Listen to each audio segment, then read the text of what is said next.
স্বপ্ন যোগে নয়, আর্থিকভাবে নয়, সশরীরে রাসূল সাল্লাল্লাহু আলাইহি ওয়াসাল্লামের মেরাজ সংগঠিত হয়েছে।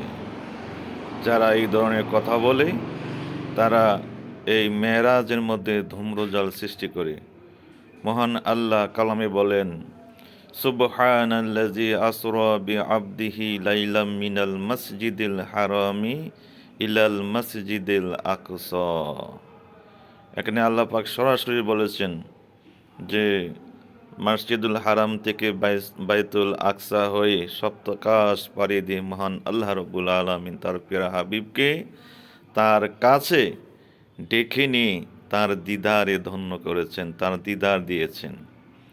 অনেকে বলেন যে দুনিয়ার চোখে আল্লাহকে দেখা সম্ভব নয়। আসলে রাসূল পাক সাল্লাল্লাহু আলাইহি সাল্লাম তো দুনিয়ায় থেকে বা দুনিয়ার মধ্য থেকে আল্লাহর দিদার করেননি, বরঞ্চ তিনি আল্লাহর আরশে আজিমে গিয়ে আল্লাময় জগতে গিয়ে নূরের জগতে গিয়ে নূরের চোখ দিয়ে নূরের আল্লাহকে দেখেছেন।